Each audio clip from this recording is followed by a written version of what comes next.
오늘 아침 우리에게 주시는 하나님 말씀은 이사야 3장 13절에서 4장 6절까지의 말씀입니다.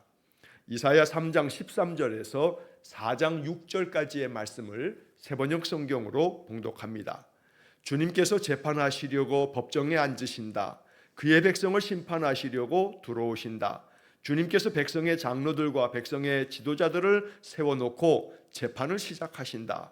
나의 포도원을 망쳐놓은 자들이 바로 너희다. 가난한 사람들을 약탈해서 너희 집을 가득 채웠다. 어찌하여 너희는 나의 백성을 짓밟으며 어찌하여 너희는 가난한 사람들의 얼굴을 마치 맷돌질하듯 짓뭉갰느냐. 만군의 여호와 만군의 하나님이신 주님의 말씀이다. 주님께서 말씀하신다. 시온의 딸들이 교만하여 목을 길게 빼고 다니며 호리는 눈짓을 하고 다니며 꼬리를 치고 걸으며 발목에서 잘랑잘랑 소리를 내는구나. 그러므로 나 주가 시온의 딸들 정수리에 딱지가 생기게 하며 나 주가 그들의 하체를 드러낼 것이다. 그날이 오면 주님께서는 여인들에게서 발목 장식, 머리 망사, 반달 장식, 귀걸이, 팔찌, 머리쓰개, 머리 장식, 팔찌, 허리띠, 향수병, 부적, 가락지, 코걸이, 고운 옷, 겉옷, 외투, 손찌가, 손거울, 모시옷, 머리수건, 너울들을 다 벗기실 것이다. 그들에게서는 향수 내음 대신에 썩은 냄새가 나고 고운 허리띠를 띠던 허리에는 새끼줄이 감기고 곱게 빗어 넘기던 머리는 다 빠져서 대머리가 되고 고운 옷을 걸치던 몸에는 상복을 걸치고 고운 얼굴 대신에 수치의 자국만 남을 것이다.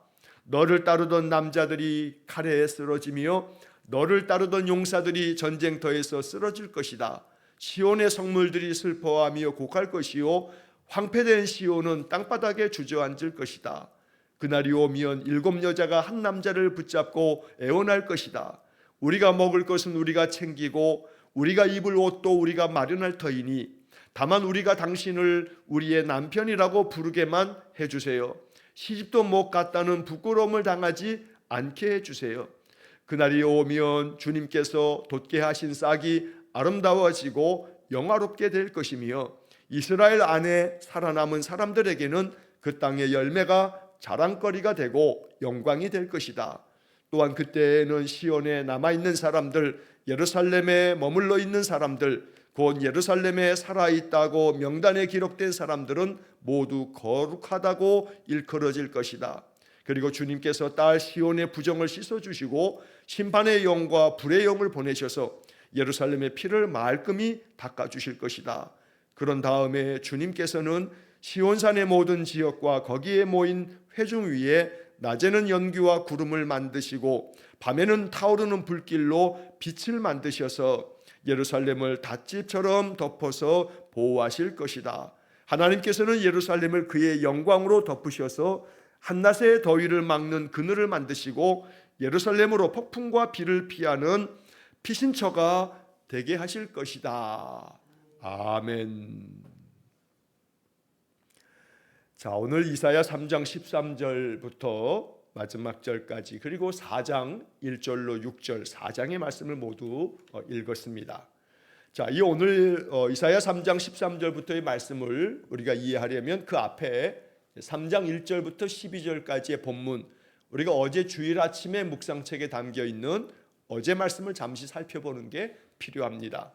자, 어제 말씀을 보시게 되면 3장 1절 말씀에 보면 세번역 성경의 번역으로 이렇게 번역되어 있습니다. 주 만군의 주님께서 예루살렘과 유다에서 백성이 의지하는 것을 모두 없애실 것이다. 백성이 의지하는 것들을 다 없애버리시겠다. 물론 그 앞에 토요일 아침에 우리가 묵상했던 2장의 마지막 부분에서 2장 22절에서 하나님은 선지자를 통해서 이렇게 말씀하셨습니다. 너희는 사람을 의지하지 말아라. 자, 사람을 의지하지 말아라 라고 하는 얘기는 이스라엘 백성들이, 이 남유다 백성들이 하나님을 의지하는 마음보다는 오히려 사람을 의지하면서 세상의 헛된 것들 또 우상들을 섬기면서 그런 세상 것들을 의지하는 그런 마음에 경고하고 계시는 말씀인데 3장으로 넘어오면서 3장 1절에서 백성이 의지하는 것들을 모두 없애버리시겠다라고 하나님께서 심판을 말씀하시는 겁니다. 심지어 그 3장 1절의 그 마지막 부분에 그들이 의지하는 모든 빵과 모든 물을 없애시며, 빵과 물이라고 하는 것은 생존에 필요한 그런 양식일 텐데 이것까지 없애버리시겠다. 그래서 그들이 가지고 있는 재산이 됐든 그들의 그 어떤 소유도 그 무엇도 그들이 의지했다가 의지하는 것 때문에 다 망해버리고 말 것이다 라고 얘기하면서 2절에서 용사와 군인과 재판관과 예언자, 점장이, 장로, 50부장, 귀족, 군 고문관, 또 능숙한 마술사, 능란한 요술쟁이, 그들이 삶 가운데서 의지했던 많은 그런 사람들 다 없애실 것이다 라고 말씀합니다. 자, 이런 모든 것들을 없애므로 말미암아 이 남유다 사회가 붕괴할 것인데, 사회 질서가 붕괴되어지는 모습을 5절 말씀에서는 이렇게 표현합니다. 백성이 서로 억누르고, 사람이 서로 치고, 이웃이 서로 싸우고, 젊은이가 노인에게 대들고, 천한 자가 존귀한 사람에게 예의 없이 대할 것이다. 모든 사회 질서가 무너지면서 사람들이 서로 갈등하게 되고, 서로 싸우게 되고, 경쟁하게 되고, 분쟁하게 되고, 그러면서 서로 싸우면서 서로가 서로를 예의 있게 대하지 아니하고 오히려 더 거칠어지는 그런 사회 모습이 될 것이라고, 남유다 사회가 어떻게 망하게 될 것인가에 대해서 경고하고 있는 겁니다. 그리고 이제 8절 말씀에 어제 본문 3장 8절에서 세번역 성경 이렇게 번역합니다. 드디어 예루살렘이 넘어지고 유다는 쓰러진다. 그들이 말과 행동으로 주님께 대항하며 하나님의 영광스러운 현존을 모독하였기 때문이다. 하나님 모독하고 하나님 경외하기보다는 오히려 하나님을 망령되이 여기고 우상 숭배에 빠지고 우상 앞에 절하고 우상에게 예배하고, 결국 그래서 이 예루살렘이 넘어지고 유다는 쓰러진다. 그래서 이 남유다가 망하게 될 것이라는 얘기를 계속해서 경고하고 있는 것입니다. 그리고 이어서 8절 9절 말씀에서 그들에게 화가 미칠 것이다. 그들은 스스로 재앙을 불러들인다 라고도 이렇게 말씀합니다. 남유다가 스스로 자기들이 화를 자초해서 재앙을 불러들이고 있다. 그래서 11절 말씀에 악한 자에게는 화가 미칠 것이다. 재난이 그들을 뒤덮을 것이다. 이렇게 하나님을 모독하고 하나님의 뜻을 저버리고 부정부패와 사치와 향락 가운데 빠지고 우상숭배에 빠진 남유다가 결국 화를 당하게 될 것이라고, 재난이 그들에게 덮치게 될 것이라고 이야기하면서 이제 마지막 어제 본문의 끝에 12절 말씀에서는 이렇게 말씀합니다. 그 중간에 내 백성아, 내 지도자들이 길을 잘못 들게 하며 가야 할 길에서 벗어나게 하는구나. 선지자들의 그 경고의 말씀 중에 많은 상당 부분은 지도자들에 대한 책망과 심판의 말씀이 굉장히 많이 나옵니다. 그래서 잘못된 백성의 지도자들 때문에 그 고대 세계에는 정치 지도자가 곧 종교 지도자이기 때문에 정치와 종교가 하나였던 그런 고대 사회에서 이 지도자라고 하는 것은 종교적인 지도자들, 제사장들을 일컫는 말이기도 하고, 또 그들의 그 모든 삶을 이끌어가는 많은 천부장, 50부장, 100부장 이런 사회 지도층, 상류층에 해당되는 또한 많은 귀족들, 그들을 얘기하는 것인데, 너의 지도자들이 길을 잘못 들게 한다. 백성들을 잘못된 길로 이끌다는 겁니다. 지도자들이 먼저 우상숭배에 빠지면서 백성들에게 계속 우상숭배할 것을 종용하고, 또 지도자들이 부정부패함으로 말미암아 백성들을 억압하고 착취하고, 그래서 경제적인 불균형이 일어나면서 부익부 빈익빈이 더 심화되면서 가난한 자들, 고아와 가부들, 그들은 억울한 일 때문에 재판을 걸면 오히려 재판관들이 부정한 방법으로 뇌물을 받고 힘있는 자들 편이 되어지면서 온 이 나라가, 가난하고 힘없는 백성들은 잘못된 길로 들어서게 되는 그러한 사회 붕괴를 이야기하고 있는 겁니다. 그래서 12절 마지막에 말씀한 것처럼 가야 할 길에서 벗어나게 하는구나. 지도자들 때문에 이스라엘 백성들이 가야 할 바른 길을 저버리고 가야 할 길에서 벗어나게 되는 이러한 상태를 하나님께서 경고하고 있는 겁니다. 자, 그러다 보니 이 지도자들이 백성들을 잘못된 길로, 가야 할 길에서 벗어나게, 그리고 못된 길로 가게끔 만들다 보니 결국 심판이 누구에게 임해야 하는가? 하나님께서 재판하시고 심판하시는데 이 백성의 장로들과 지도자들을 하나님께서 심판하시겠다고 이제 말씀하시는 것이 오늘 본문의 이야기가 됩니다. 자, 이제 오늘 본문 13절로 넘어오시게 되면 13절에서 이렇게 말씀합니다. 주님께서 재판하시려고 법정에 앉으신다. 그의 백성을 심판하시려고 들어오신다. 하나님께서 친히 그 재판장의 자리에 앉으시기 위해서 들어오셔서 이 모든 것들을 재판하시고 그 재판에 따라서 모든 죄인들을 하나님께서 심판하시겠다고, 벌 주시겠다고 말씀하는 건데 14절의 말씀에서는 그 심판받아야 할, 재판받아야 할 대상이 누구냐 하면 피고는 바로 백성의 지도자들이라고 말하는 겁니다. 그래서 14절에 주님께서 백성의 장로들과 백성의 지도자들을 세워놓고 재판을 시작하신다. 이들이 재판을 받고 그들의 죄를 하나님이 명명백백하게 밝히신 다음에 그 죄에 따라서 그들을 하나님께서 심판하시겠다고 말씀하시는 겁니다. 그래서 14절 중간부터 15절 이어지는 말씀에 이제 하나님이 재판장의 자리에 앉으셔가지고 백성의 지도자들에게 이렇게 말씀하시는 겁니다. 판결을 내리시는데 나의 포도원을 망쳐놓은 자들이 바로 너희다. 여기서 나의 포도원이라고 하는 것은 하나님이 선택하신 남유다를 말하는 겁니다. 남유다 백성들을 하나님 앞에서 하나님께서 좋은 포도원으로 만드셨는데 그 포도원을 너희들이 다 망쳐놓았다. 바로 너희가 그 망쳐놓은 자들이구나. 그러면서 하나님이 백성의 장로들과 지도자들을 세워놓고 재판하시면서 이렇게 판결하고 계시는 겁니다. 15절에 어찌하여 너희는 나의 백성을 짓밟으며 어찌하여 너희는 가난한 사람들의 얼굴을 마치 맷돌질하듯 짓뭉갰느냐 라고 하나님께서 아주 강하게 이 지도자들을 책망하고 있는 것입니다. 마치 오늘 이 본문의 이야기는 우리가 살고 있는 지금 이 시대의 모습과도 흡사합니다. 재작년에 연말에 대통령이라고 하는 이가 헌법에도 명시되어져 있지 않은 황당한 그런 이유로 계엄을 선포하면서 국회가 계엄 해제를 결의하는 것으로 인해서 계엄이 해제되고 결국은 탄핵이 되어서 대통령의 자리에서 결국 물러나야만 했습니다. 그리고 이제 사법적인 판단을 받기 위해서 지금 몇 년 동안에 계속해서 법정에서 판결을 받게 됩니다. 그리고 그 판결의 과정 속에서 결국 오늘 본문의 말씀처럼 이 나라를 망쳐놓은 자가 바로 너희구나 하고서 대통령을 비롯해서 이렇게 계엄에 동조하였던 그런 자들이 하나씩 판결을 받게 됩니다.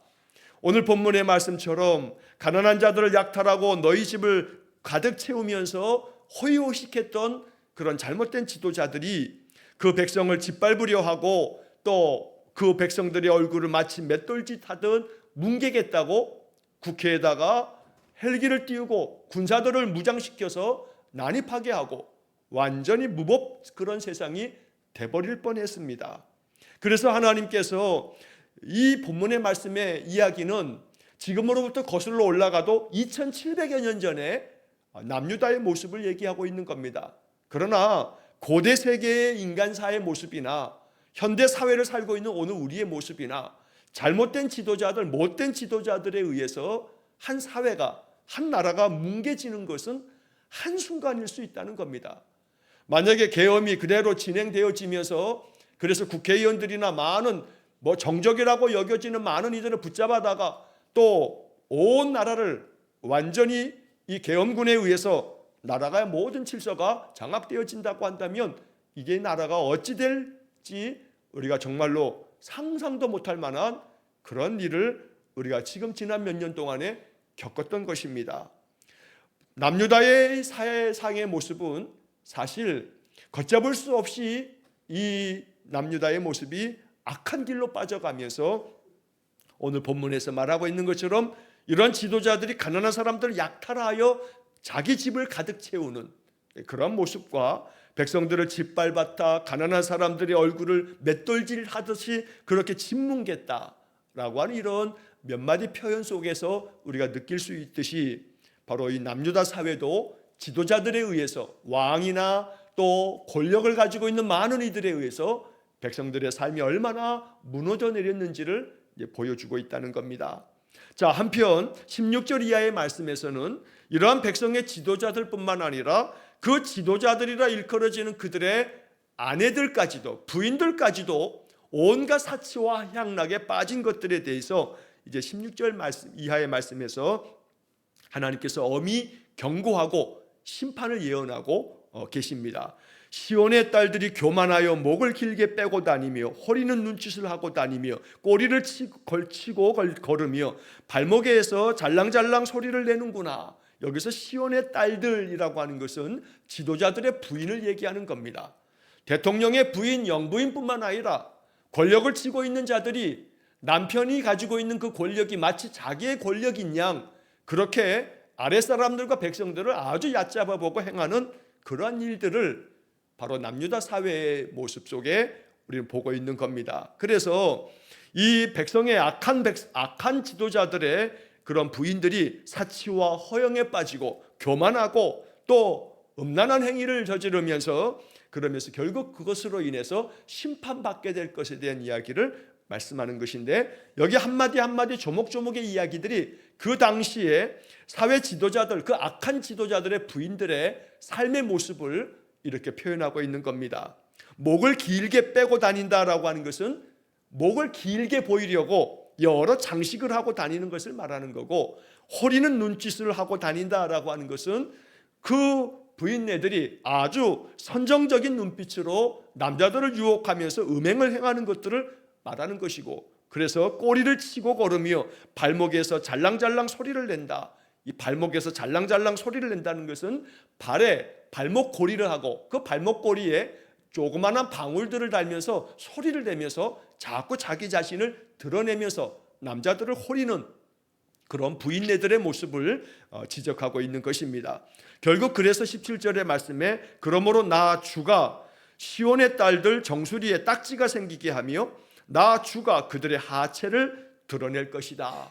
결국 악한 지도자들의 부인들이 사치와 향락에 빠지고 음행한 일에 빠지면서 이런 악을 행하게 될 때 그들의 머리에 종기가 나고 그 종기가 딱지가 생기고 그러면서 머리가 뒤에서 나옵니다만 대머리가 되고, 그리고 그들의 하체를 드러낼 만큼 수치를 당하게 만들겠다고 하나님께서 아주 엄중하게 심판을 경고하고 있는 겁니다. 자, 한편 18절 말씀부터는 이제 그날이 오면이라고 하는 표현에 이제 여러 말씀들이 이어집니다. 18절에도 그날이 오면, 그리고 4장 1절에서도 그날이 오면, 또 4장 2절에서도 그날이 오면, 여기서 말하는 그날이라고 하는 것은 여호와의 날, 하나님이 심판하시는 날, 그들이 어떤 결과를 맞이하게 될 것인가에 대해서 경고하는 겁니다. 자, 하나님이 심판하시는 그날이 되면 주님께서는 여인들에게서 발목 장식, 머리 망사, 반달 장식, 귀걸이, 팔찌, 머리쓰개, 머리 장식, 팔찌, 발찌, 허리띠, 향수병, 부적, 가락지, 코걸이, 고운옷, 겉옷, 외투, 손지갑, 손거울, 모시옷, 머리수건, 너울, 이렇게 여인들이 자신들을 화려하게 장식하기 위해서 온갖 사치를 부리게 되는데, 이런 모든 것들을 23절 마지막에 다 벗기실 것이다. 다 벗겨서 17절 마지막에처럼 하체를 드러낼 것이다. 여인들이 온갖 것으로 자기 몸을 치장하고 온갖 화려한 명품의 옷들로 장식하고 이렇게 입겠지만, 그날이 되면 너희들이 하체가 드러날 만큼 너희들이 장식하고 있는 것, 입고 있는 것, 손에 들고 있는 모든 것들을 다 벗겨버리시겠다 라고 하나님께서 아주 엄중하게 경고하는 겁니다. 이 말씀은 남유다가 바벨론에 멸망당하면서 남유다의 마지막 왕이었던 시드기야도 두 눈이 뽑힌 채 팔에 새 스랑에 결국 묶여서 왕까지 끌려가면서 남유다의 백성들이 바벨론의 포로로 잡혀갑니다. 왕도 두 눈이 뽑힌 채 옷이 벗겨진 채로 또 두 손과 발에 쇠사슬이 묶인 채로 끌려갔는데, 백성들이 끌려갈 때는 얼마나 더 하겠습니까? 그러니까 오늘 본문의 이 이야기는 실제로 남유다가 바벨론에 멸망당하여 포로로 끌려갈 때의 모습을 미리 예언해 주는 말씀과 같은 것입니다. 하체를 드러내 모든 것들을 다 벗겨가지고 그들을 다 쇠사슬에 묶어서 끌고 가는 그런 마지막 참상을 이 예언자는 훨씬 더 100여 년, 200여 년 전에 이런 말씀들을 예언하고 있다는 겁니다.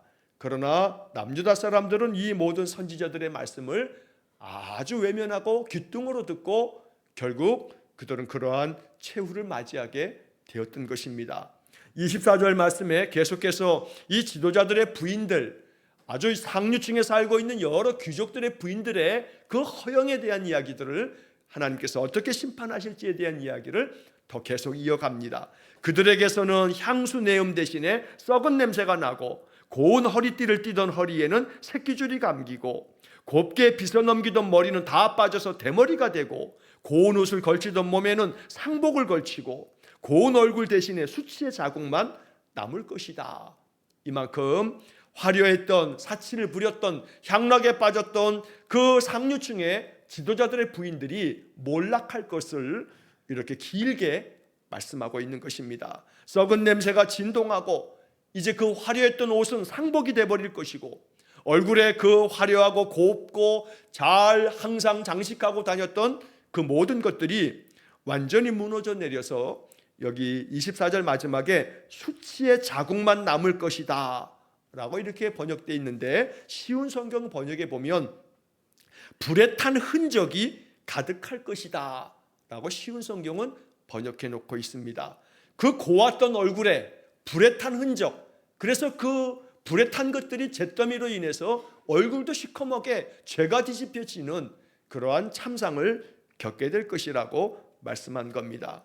자, 한편 25절 말씀에서는 이렇게 여인네들이 몰락하는 이 즈음에 왜 그러냐 하면 남자들, 자신들의 그 남편들, 그 사회 지도자들, 그 권력을 가지고 있는 그 상류층의 그 귀족들, 많은 이들에 대해서 하나님이 남자들이 칼에 쓰러지며 너를 따르던 용사들이 전쟁터에서 쓰러질 것이다. 남편들이 다 칼에 쓰러지고 전쟁터에 쓰러지고 남편들이 다 죽어나 자빠지니까 그들의 화려했던 그 여인네들도 다 몰락하게 될 것을 하나님께서 경고하고 말씀하고 있습니다. 26절에 결국 그러다 보니 시온의 성문들이 슬퍼하며 곡할 것이요 황폐된 시온은 땅바닥에 주저앉을 것이다. 이 시온은 남유다를 말하는 겁니다. 결국 남유다 백성들이 황폐한 그 땅을 보면서 땅바닥에 주저앉아 통곡하는 그런 상황이 되어버릴 거라. 그날이 되면 하나님이 심판하는 그날에 이런 일을 겪게 될 것이다 라고 말씀하고 있는 겁니다. 자, 이제 4장으로 넘어가게 되면 4장의 1절 말씀에서 그날이 오면 7 여자가 한 남자를 붙잡고 애원할 것이다. 뭐라고 애원하냐면 그 다음 이어지는 따옴표에 있는 말 이야기가 이제 여인들이 7 여자가 한 남자를 붙잡고 이렇게 애원하면서 말하는 겁니다. 우리가 먹을 것은 우리가 챙기고 우리가 입을 옷도 우리가 마련할 터이니 다만 우리가 당신을 우리의 남편이라고 부르게만 해주세요. 7 여자가 한 남자를 붙잡고서 나의 남편이 되어달라고 애걸복걸하는 그런 모습을 얘기하는 겁니다. 왜냐하면 시집도 못 갔다는 부끄러움을 당하지 않게 해주세요 라고 7 여자가 한 남자 붙잡고 내가 시집도 못 가고 이렇게 되었다는 이 부끄러움을 면하도록 당신이 내 남편이 되달라고 애걸복걸하는 그런 모습을 말하는 건데, 이 모습은 결국 앞에서 3장 25절에서 말한 것처럼 남자들이 다 전쟁이 나면 그 전쟁터에서 칼에 쓰러지고 전쟁터에서 다 쓰러져 남자들이 많이 다 죽었기 때문에 이 여인들만, 과부들만 남고 또 처자식들이 남아도 그 딸들이 결혼할 남자가 없는 겁니다. 젊은이들이 전장터에서 다 죽어나 자빠졌기 때문에 결혼할 남자가 씨가 마를 정도로 없어서 이렇게 여인네들이 그저 남자 하나만 보게 되면 7 여자가 달라붙어 가지고 내 남편이 되어달라고 애걸복걸하는 그런 몰락을 이렇게까지 표현하고 있다는 겁니다. 자, 한편 4장 2절의 말씀부터 이제 4장 6절까지의 말씀에서는 그러나 그날이 되면 이렇게 몰락하게 될 건데, 이런 심판을 당할 건데, 한편 그날이 되면 그 가운데서도 이렇게 지도자들은 부패하고 하나님 앞에서 악을 행하고 온갖 죄악된 삶을 살아가면서 그들은 몰락하게 될 거지만, 그런 가운데에도 남아있는 이들, 진실하게 하나님 섬기는 이들, 하나님을 경외하고 사회 지도자들이 이렇게 세상을 악한 길로 몰아가고 있음에도 불구하고 마음의 믿음을 지키면서 여호와를 의지하면서 살아가는 그런 작은 무리들, 그 남은 자들에 대해서 하나님이 어떻게 하실 것인가 라고 하는 말씀을 4장 2절부터 또 6절까지에서는 복음의 말씀이 담겨 있습니다. 자, 이 4장 2절 말씀에 보면 그날이 오면 주님께서 돋게 하신 싹이 아름다워지고 영화롭게 될 것이며, 여기 싹이라고 하는 이 작은 것, 모든 것들이 다 불타 없어지고 나무가 다 불타 없어지고 배임당하고 무너져버리는 이 삶 속에서도 작은 싹이 돋아올라서 이 작은 싹이 아름다워지고 영화롭게 될 거다. 이 작은 싹은 이스라엘 안에 남아있는 살아남은 사람들이라고 그 다음에 이어서 표현되고 있는데, 남은 자들을 말하는 겁니다. 선지서들, 이사야부터 말라기서까지 나오는 이 선지서들의 말씀들 중에서 아주 굉장히 중요한 신학적인 사상이 남은 자라고 하는 사상입니다.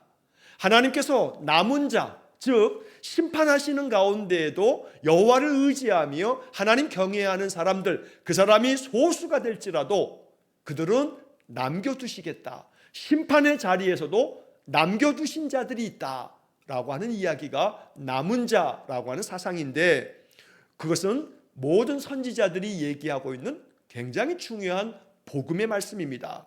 오늘 이 2절 말씀에서도 하나님이 돋게 하신 싹, 비유적인 표현인데 하나님이 다시금 돋아나게 만드시는 작은 싹, 이 작은 싹이 아름다워질 거고 영화로워질 거다. 그 싹이 뭐냐면 이스라엘 안에 살아남은 사람들에게는 그 땅의 열매가 자랑거리가 되고 영광이 될 것이다. 하나님께서 살아남은 자들, 살려두신 자들, 하나님께서 남겨두신 자들, 여호와를 경외하고 의지하는 사람들, 진실하게 정의를 행하고 그렇게 하나님의 뜻을 구하며 살아가는 사람들, 비록 그 사람들의 숫자가 작은 자들이지만 그러나 그들은 아름다운 싹이 되고 영화로운 싹이 될 거다라고 하나님께서 축복의 말씀을 들려주고 계시는 겁니다. 3절 말씀에서도 또한 그때에는 시온에 남아있는 사람들, 바로 남은 자를 말하는 겁니다. 이 남아있는 사람들, 예루살렘에 머물러 있는 사람들, 곧 예루살렘에 살아있다고 명단에 기록된 사람들은 모두 거룩하다고 일컬어질 것이다. 거룩한 사람들을 남겨두시겠다는 겁니다.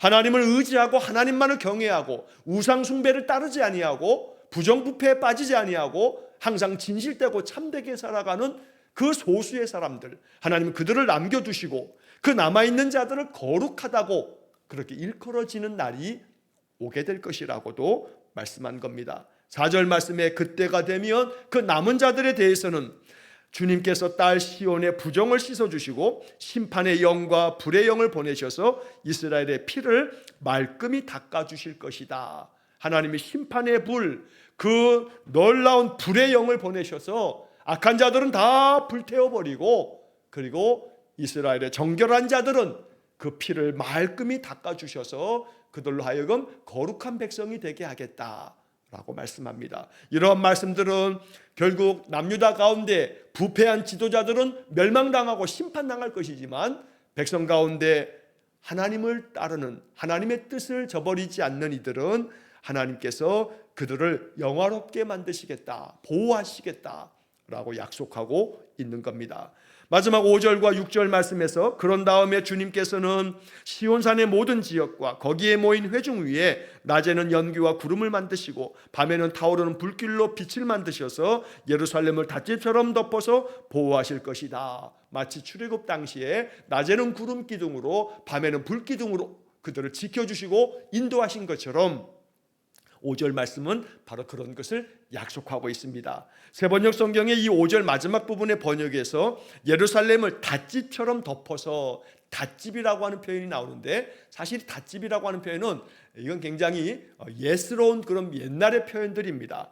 모형처럼 만들어 놓은 궁궐이라든가 사당이라든가 이런 데 안에 이렇게 만들어 놓은 것인데, 쉬운 성경은 그냥 장막이라고 번역을 해놓고 있습니다. 장막처럼 덮어 지켜주실 것이다. 쉬운 성경은 그렇게 오늘날 우리의 말로 쉽게 번역을 해 두었습니다. 결국 이 말은 이스라엘 백성들의 그 삶을 낮에는 하나님께서 구름 기둥으로 그들을 덮어주시는 것처럼, 밤에는 불 기둥으로 보호하시는 것처럼 그렇게 덮어주시겠다, 빛을 만들어 보호하시겠다 라고 말씀하시면서 하나님의 약속을 이렇게 말씀해 주시는 겁니다. 이 5절의 마지막 부분의 말씀처럼 보호하실 것이다, 보호하실 것이다. 이게 하나님의 뜻을 저버리지 않는 신실한 이들, 거룩하게 하나님 말씀대로 준행하는 그 남은 자들에 대해서는 하나님이 보호하실 것이라고 약속하고 있습니다. 마지막 6절에서 하나님께서는 예루살렘을 그의 영광으로 덮으셔서 한낮의 더위를 막는 그늘을 만드시고 예루살렘으로 폭풍과 비를 피하는 피신처가 되게 하실 것이다. 이렇게 하나님이 그늘이 되어주시고 피신처가 되어주시고 그렇게 남유다 백성들 가운데 하나님의 영광으로 그들을 덮어주시는 그러한 이들도 있을 것이라고 하나님께서 소망의 말씀을 들려주시는 것이 4장 2절부터 6절까지의 말씀입니다. 앞부분의 3장에서는 지도자들에 대하여 그 지도자들의 부인들의 사치와 또 허영에 들뜬 그 교만한 삶, 그 가득한 못된 삶에 대해서는 철저하게 심판하실 것이라고 말씀하지만, 그러나 여호와만을 의지하고 하나님만을 참된 마음으로 경외하는 믿음의 그 작은 자들은 하나님이 남겨두셔서 이 남은 자들은 하나님이 보호하실 것이라고, 그들의 피신처가 되게 하실 것이라고, 하나님이 그들을 영광 가운데 덮어주실 것이라고 하나님의 축복의 말씀을 약속하고 있는 것입니다.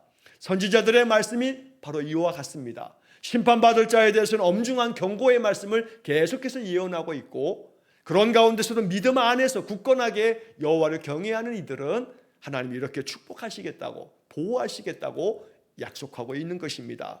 오늘 4장 2절서부터 6절까지에 나오는 하나님의 이 약속의 말씀을 우리 마음 가득 새겨두고 언제나 하나님께서 도단하게 하는 싹이 아름다워지고 영화롭게 되는 것처럼 내 마음 안에 믿음의 싹이 자라남으로 그 믿음의 삶이 나의 삶 전체를 영화롭게 하고 아름답게 하는 그런 복된 인생이 되어지기를 주의 이름으로 간절히 축원합니다. 기도하겠습니다. 자비로우신 아버지 하나님, 죄와 악이 가득한 세상 가운데서 믿음을 지키는 신실한 사람들 되게 해 주옵소서. 여호와만을 의지하며 세상의 헛된 것에 마음 뺏기지 아니하고 진실하게 주의 말씀 준행하며 살아가는 우리 성도들 되어 남은 자들을 도단하게 하는 싹이 되어 아름답게 하고 영화롭게 하며 그들을 보호하겠다 말씀하신 것처럼 우리의 인생의 삶도 그렇게 영화롭게 만들어 주시고 보호하시며 하나님의 약속대로 축복하여 주옵소서. 결국 주의 뜻을 저버리지 아니하고 여호와만을 경외하며 믿음으로 살아가는 인생이 축복된 삶임을 깊이 깨닫고 오늘도 또 이 한 주도 주님과 동행하는 인생이 되게 주옵소서. 한날의 삶을 주님께 의탁하오며 예수님 이름으로 기도하옵나이다. 아멘. 우리 구주 예수 그리스도의 은혜와 하나님 아버지의 극진하신 사랑과 성령의 교통하심이 늘 여호와만을 경외하고 하나님 의지하는 믿음의 삶을 통해 하나님의 약속의 말씀이 내 삶에 성취되어지기를 간절히 기도하는 머리 숙인 귀한 성도들 위해와 저들 가정과 온 가족들 위해 영원토록 함께 하시길 축원하옵나이다. 아멘.